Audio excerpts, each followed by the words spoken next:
Oh, mboten pangling. Sampeyan ngomongan kula. Satring ngendi kae lho? Kalau saya tidak lupa, satrinya dari Bikukung Pura. Nggih. Oh, putranipun Bathari sapa lho? Iya. Itu putra Bathari Antari. Nah. Sampeyan wayah Bathara sapa lho? Bathara Tremboko. Randra kaya iya Togok. Ngoten lho. Aku ngomongamu Indrajit, mboten pangling. Ketinga kapang-kapang medal saking pedaton nimbali kula lan ngati. Sarawita gludak. Napa nggih perumlen iki? Ya kalau memang ada sesuatu hal yang harus diperbintangkan bersama. Hendaknya bendara memberikan sesuatu kepada saya, apa yang harus kita kerjakan. Dengan ini, bermaksud aku akan meringankan beban-bebannya bendara. Jangan sampai ada sesuatu yang menjadi ketipuan tembe wurinya.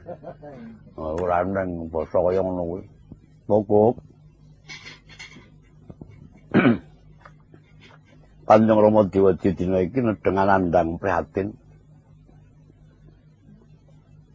Orang ana ingkang dipegalih coba mung siji sedane. Kanjeng Bibisar Poknoko. Angka 2 gugure. Kanjeng Yang Patih Prasta. Deston temen.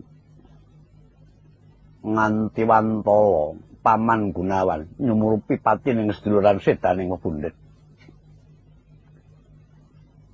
Pamangkono banget unti ing penggalih Kanjeng Rama Dewadji. Ora ana loro kang dadi lenging bebendu samangsa ketemu Paman Gunawan. Najan kaya ngapa nggone longso ora bakal pinaringan pangapura. Nanging bakal dipateni wae kudu sarana daksiya. Niku to dados kang bebe ora denayu yudha kena kono sampun. Sapa dengelmu? Karo kakang lek ndengel-ndengel karo. Kalau Yuda kena Yuda itu peran kena itu kuku berarti pangkur gendengnya. Siapa kena kok? Mu sampung sedo. Wis toko. Ajeng Pak Brasta ngono to. Ajeng Patih Prasta. Apa sedo? Wis toko. Mu pancen. Ngoten nggih, nuwun sewu. Ngono niku tiyang sepuh. Ngomong niku mboten mung sampean. Mbok menawa sampean kudu ngerti silsilah negara Ngalengkotiraja niku biyen sinten sing dadi ratu. Kok nganti ketemaan bubras sakjroning keluarga niku kena sote sinten? Lan sinten sing gawe dak-dakan dartah niku. Niku dongengan enten. Sampeyan mboten mireng? Durung. Welong, aku pun demikian. Belum pernah mendengar. Oh, aku sing luwih tuwa. Ngoten nggih? Kula iki biyen enten ratu loro kembar ngoten mawon, gampang. Lah dongen kula niku mboten kok lajeng nguroni teng sampean mboten mung dadi asrana. Sampean kudu bisa weruh sedeke ngadil endi sing bener, endi sing luput. Sing angkara murka kuwi endi, sing ora angkara niku sing pundi, niku mengke kula telusur lakonaken inggih riyin. Ratu njaba, ratu loro. Njaba lan jero niku jejuke Prabu Malyawan niku kang tinemu tuwa. Kang nika nalika semanten sanggra enten Gunung Suwung nganti kaprahe sinebut Gunung Malyawan. Niku jenenge ratu. Wah, bareng Prabu Malyawan. Jumeneng Ratu Tengalengka Diraja, bakat tanpa timbang. Mbau dendanya kula sikam.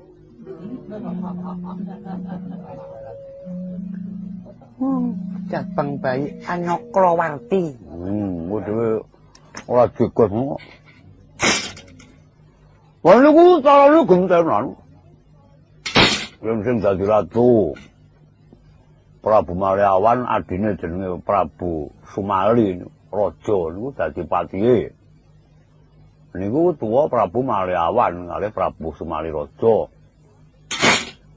Mampun rukun renteng-renteng reruntungan. Wah, dumadaan Prabu Malyawan niku sipu dening dewa. Nggone wani nyoba racak lan gegabah dhateng asmane Sang Hyang Jagat Giripati. Disote Prabu Malyawan mati. Kok sing layat nalika semanten kabare Wirata. Mung kula mboten layat amarga kula pinuju rekaman nalika semanten.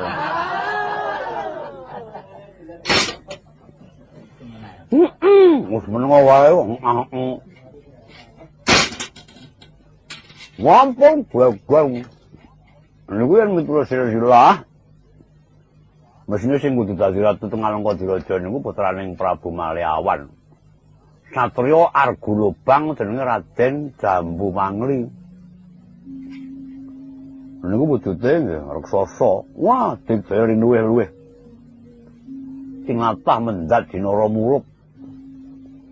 Basan pun dhewe ngapapak mraja ing ngakerep. Jebulane lan nalika semanten Raden Jambu Mangli niku isih diulik kraton dirampit dening Prabu Sumali Raja dadi ratu teng mriku. Mula Raden Jambu Mangli nalika semanten mbale lho mboten gelem seba raton dhewe nang kutha cilik nggih niku kutha Argulubang. Dheweke ngrajakake dirine mula jenenge Raden Adipati Jambu Mangli. Wah, lajeng Prabu Sumali Raja. Niku kula dongenge lajeng ngerti bapakmu urung tau dongenge niki. Durung wong kowe. Bapakmu urung? Lho, lah bapak saya ini siapa? Dewe anak atmo sami, mosok ora dongeng kaya ngene. Kamu dalang ngendi ngerti ya ora coba. Wong wujute kanthi kaya rancakan apa ngene.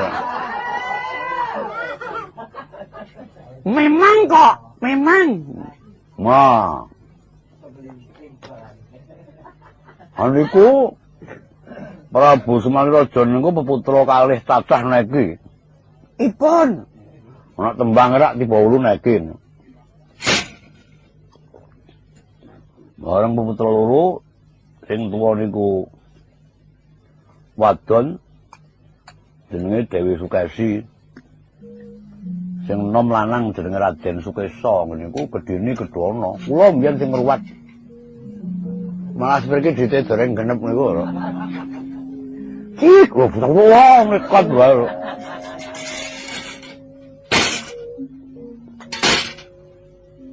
Wah, ampun jenenge men Sukesi, Ngalengka Diraja mboten wong ayu kejaba niku. Kalupeng ngrat bebasan kaya widodari jelantah. Lah jawantah. Duh topil. Ora ngleru jarak. Wong kabar niku nglandeng. Lho nglandeng iki lak berbau. Mambu iki nglandeng. Kabar iki semebar polomu ora. Ya, raja sing apa? Kabar niku semebar, manti kabar semebar niku tekan negara uluk-uluk. Wis sungkana lho kok iki. Negari Lokapala biyen ratune Dua jenenge Prabu Wisrawa ning Prabu Wisrawa niku mendhita munggah teng Gunung Kemukus. Anak-anak betok tugini. Iya. Aja ngawur wae. Ana Gunung Nargawirangin Ngamulaya saka Kemukus. Ampun, niku dadi ratu enten Lokapala, ngundha anak lanang siji. Ya anak lanang siji, wah bagus rupane. Jenenge Wisrawana.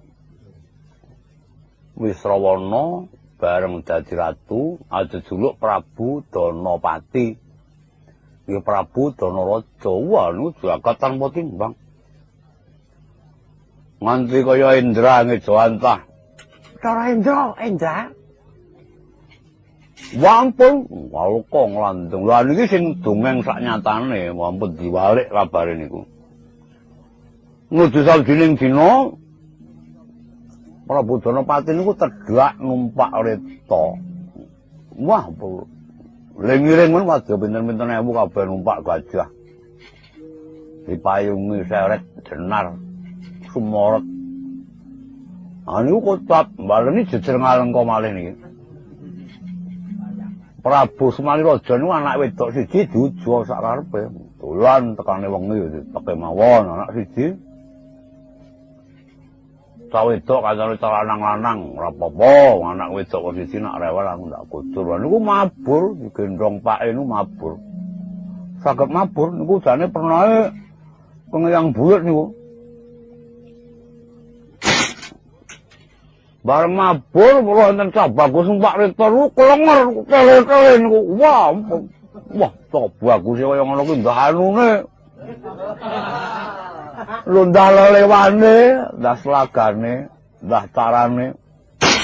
Ora udara kalau petuk mungsuh bagus kaya sak nggon-nggon tak ndang gentung-gentung. Ayo wis.